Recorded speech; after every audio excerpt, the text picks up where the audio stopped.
What up, what up, what up, y'all? It's your boy Jamar. And I'm Brianna. And this is the Safe Word Podcast, Season 3. Episode 5. Cinco. We're actually halfway through the season already. Wow. Yeah. Dang. Time flies when you're in a whole panorama. I don't even have to look at you to know that was funny. She's over here front. She doesn't like to admit that I'm funny. He's sometimes. Really not funny. I'm pretty funny. Anyway.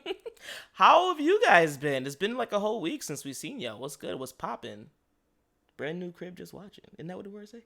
Who knows? I'm just like...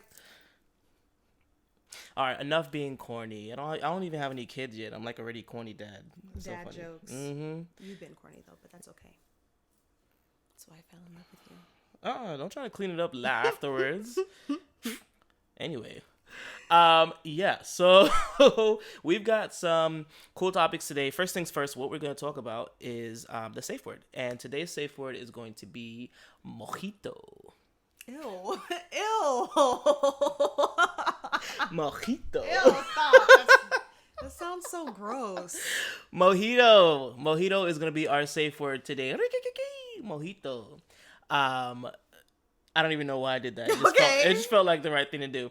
So mojito is our safe word. I feel like I want to make sure that everybody knows that whenever we use a safe word, we are allowing ourselves, it's almost like unlocking Super Saiyan mode for all of my anime lovers. Like when you say your safe word, which is mojito, it allows you to be able to say what it is that you really got to say, get it off your chest, and free yourself from anybody coming after you for your opinion, as long as it's not, murderous or racist or something. But your opinion matters here in the safe space. So we want to make sure that you are heard and free from any clapback by using our phrase, mojito. It's kind of like a green light, almost. It is like a green light. Yeah. Yeah. How about that? So let's go ahead and start the show. Our first question, coming from an audience member just playing. Our first question. I know, right? Let me pan the camera around. You see nothing there but a wall on TV. What is one thing that you've learned about yourself during the pandemic? Okay, I'm going to repeat that. What is one thing that you've learned about yourself during the pandemic? I think one thing that I learned about myself is how much I eat out, because when everything was closed, I didn't know what to do. Like I had to start up cooking again. Like I haven't actually don't laugh. I haven't actually made like a home cooked meal in years. And then when the pandemic hit, I was forced to like cook again. So I was like, oh man, that's not good. Like, that's not good. I eat out way too much.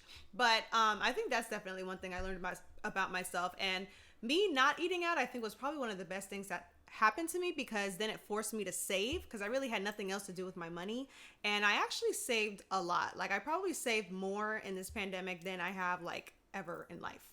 So I think it was definitely beneficial for me to pick up cooking again, and also to save that money that I would have used eating out. So yeah. Absolutely.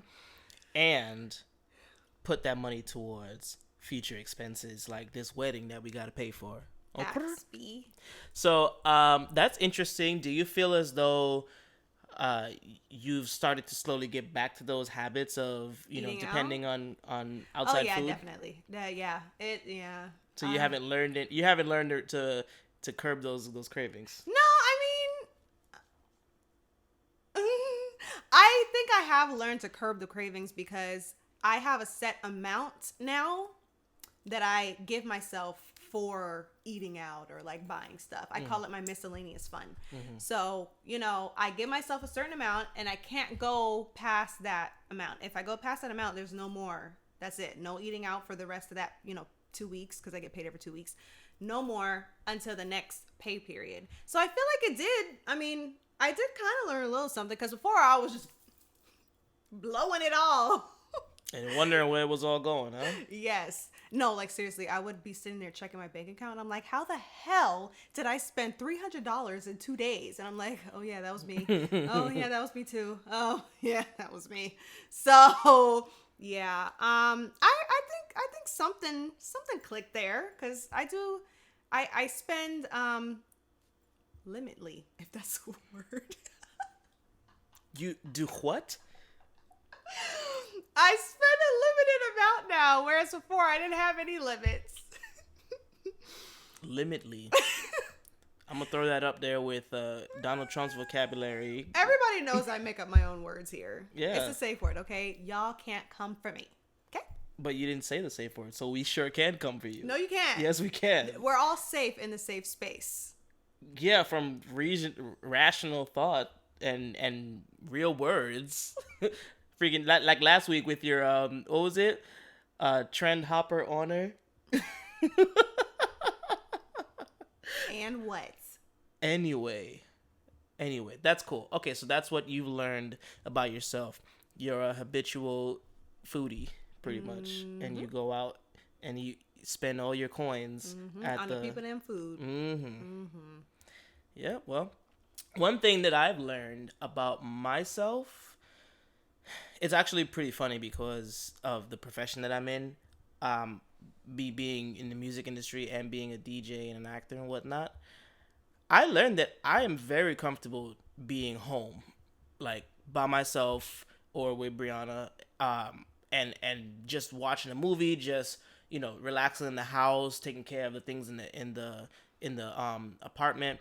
I don't need to be out and about. Like every once in a while, you get that itch, but I would have thought that during lockdown, I would go crazy just being in this house. And I realized that there's so many things that I could do that I wasn't doing before because I was always going and bouncing up and down 11 places a week. So that is one thing that I realized. And with that said, it also made me realize that I really don't need to keep track or keep in touch with a lot of the people who I thought that I would have to communicate with on a regular just because I saw them so much, on my out and about type of adventures. And it's the craziest thing. The people who are there for you and the people who are going to ride for you, they're going to find ways to communicate with you and you're going to find ways to communicate with them.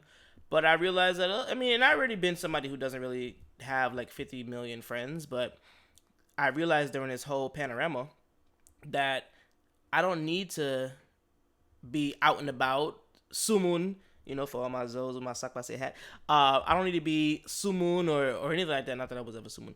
But I could just vibe.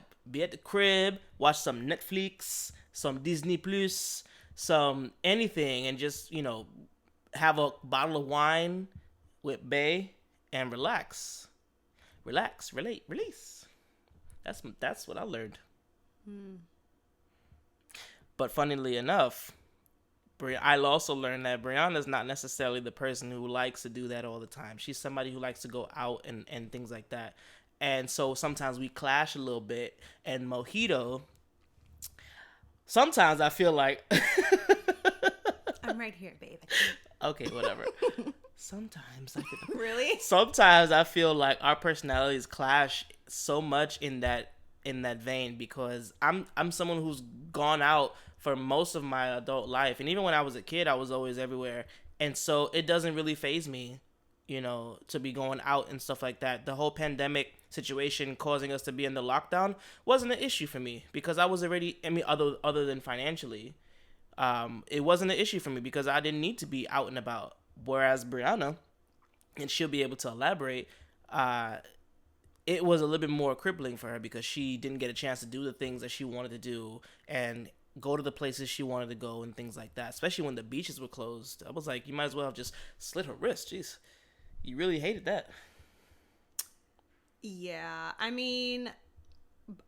when we say going out though, I don't necessarily mean like, going to the club or going to a party or anything. Like, I just wanted to get out of the house. Like a day at the park would be totally sufficient for me. Like, I just wanted to get out and do something. I don't like to be cooped up in the house all day. And maybe that's because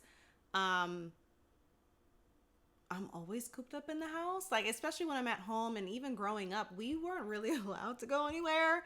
All my Caribbeans, you should know what I'm talking about. We're never allowed to go anywhere. So I think for me, I like getting out and doing new things and going new places, but it doesn't have to be new. Like, I can go to the park. The beach is always top tier on my list. Okay. Always. A day at the beach will always be awesome for me.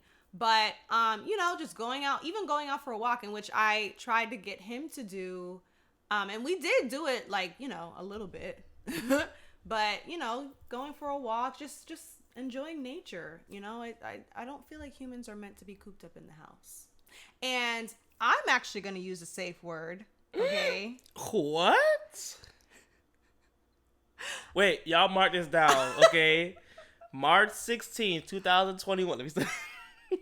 Anyway, Mojito, I feel like you got tired of being cooped up in the house, and you were like, I miss going outside. I miss doing this. I can't wait till the world's off punishment. So I feel like you weren't totally on board and cool with just staying in the house all the time. And when was this in the whole pandemical experience? What month, around what time was that? Because I don't remember that. I mean, if you can guess, because I'm gonna tell you straight up, I don't recall that. And if that was the case, I feel like maybe it was in the last like 3 months or so. I feel like for the vast majority of this lockdown, I haven't had any problems with going outside. Check me if I'm wrong, but I know I'm not. You mean you haven't had any problems with staying inside? With staying inside, yeah. Wow. You could check me if I'm wrong. Well, you definitely. I mean, to the people. I don't remember if it was like April 22nd at 7:06 p.m. but I remember specifically you saying a few times that you were like you wanted to go outside, or you missed going outside so much that you were down for going to a party. Whereas before, like, I would always be like, "Let's go to a party." You'd be like, "No." So, yeah. Well, that's her truth. She's living her truth, and I'm living my truth. Which my truth is to deny any of those allegations, because oh my god, I don't know what she's talking about. Wow. I do remember, wanting to go out places that are safe, like to the mall or things like that, where I have space between people. But in regards to going to the club or going, even when we went to the beach, maybe like 4 months ago, we went to Hollywood Beach. And, like, people weren't wearing their mask and stuff. And I was looking at her, like, I'm sitting here like, what the hell is going on? Like, I'm not a COVID, what's the word I'm looking for?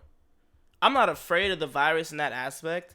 But at the same time, I'm not looking to go home with something I didn't leave with. So, in my mindset was about, let me just stay at my house, and Netflix is not going to give me no disease. I'm going to be okay. I'm going to drink my wine and have a good time.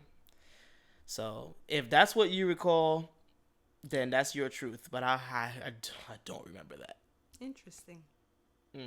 What do y'all remember about this pandemic experience? What is something that you learned about yourself? We would love to hear your feedback. So go ahead and comment down below. Feel free to email us, thesafewordpodcast@gmail.com. And let's hear your experience. Let's hear what it is that you learned about yourself in this last year, just past a year that we've been in lockdown.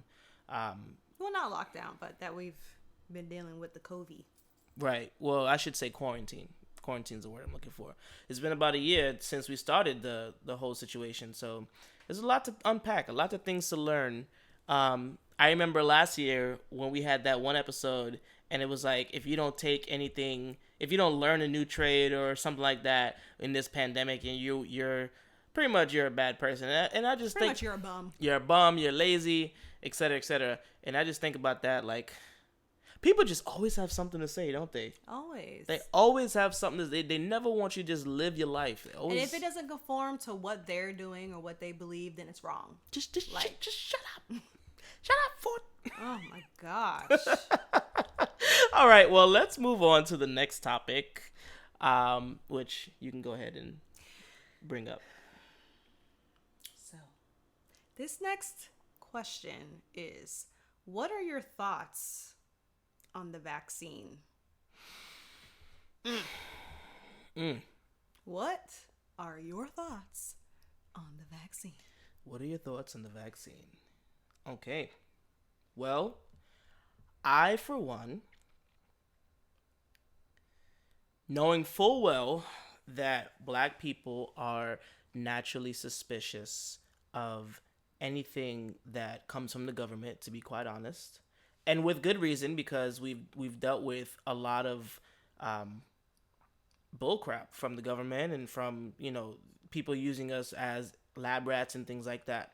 With that being said, based off of the information that I have in my arsenal, I feel positive about the vaccine. I feel as though it's in a similar position as the influenza, the Spanish influenza, which is known as the flu, back in 1920 or 1921 or something like that, where people had to go ahead and get that vaccine so that they could inoculate themselves from the flu, which was killing like thousands and thousands of people on a regular basis every day. So I know that some people have their reservations about it, but I feel as though, honestly, the sooner we get that stuff spread to everybody who needs it, the better. Now, with that being said, am I going to rush to be among the first to get it? No, because personally, I feel as though there are other people who need it more than I do right now.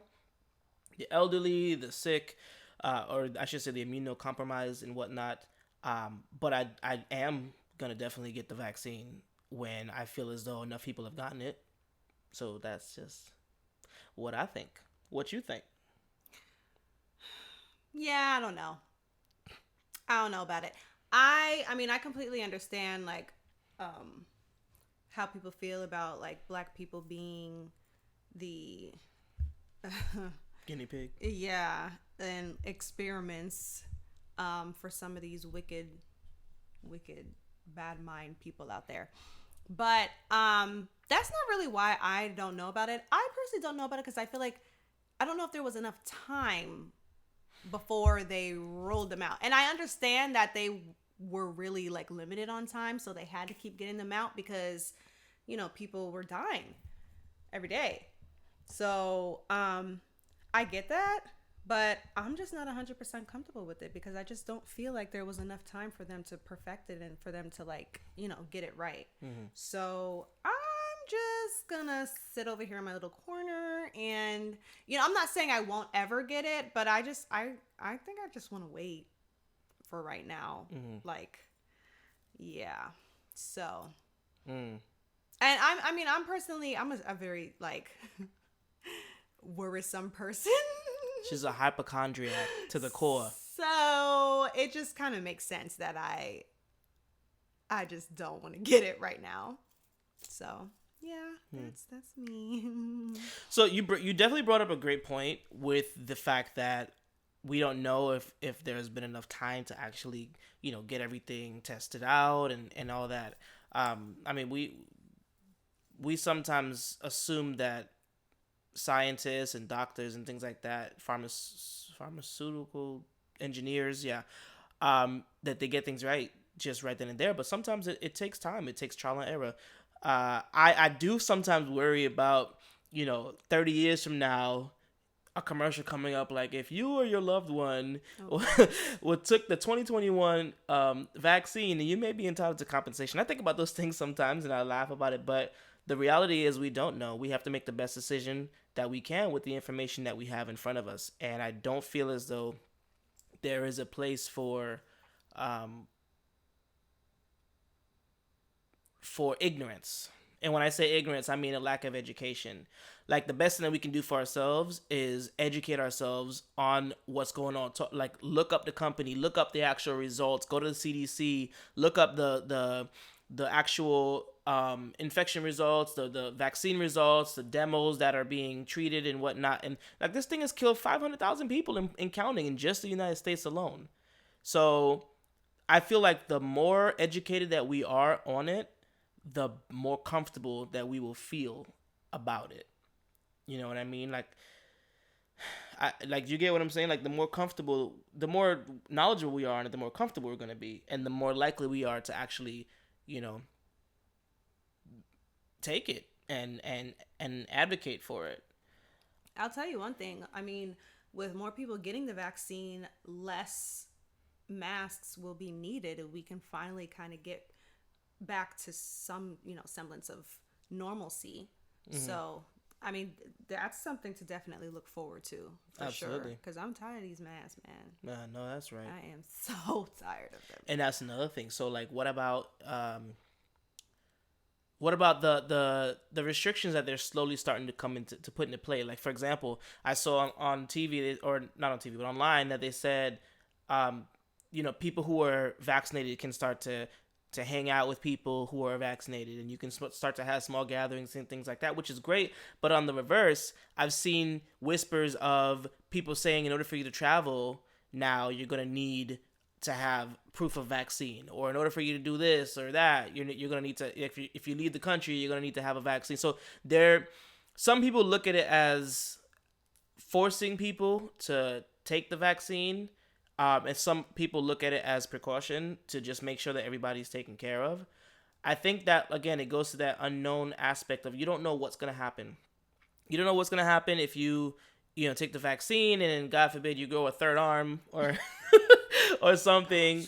But you don't know what's going to happen when you wake up every day. You don't know if driving to work and, God forbid, you get in a car accident and that's it. Ufini, you're done.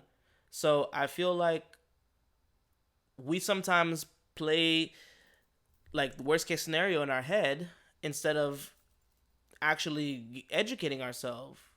And like I said, getting the facts and finding an educated or making an educated decision based off of the information that you have because you've done your research, not because your Facebook buddy who subscribes to the latest conspiracy news told you that the vaccine was a robot implanting or a chip implanting vaccine that's going to make you a slave to Bill Gates. Like, don't even get me started on that. It's just ridiculous.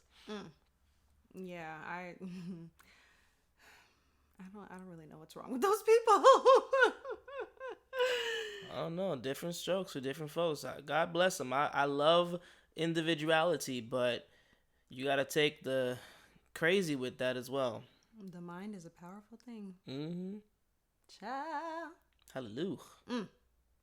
I would love to actually, celebrate the wedding in a position where people don't have to wear their mask. That would be absolutely. Awesome. Absolutely. It would be really cool, and I would love that. So I honestly think that we should keep pushing forward, get as many people inoculated as possible, and eliminate this situation from becoming worse than what it is. Get this thing down so we can go back and enjoy our life.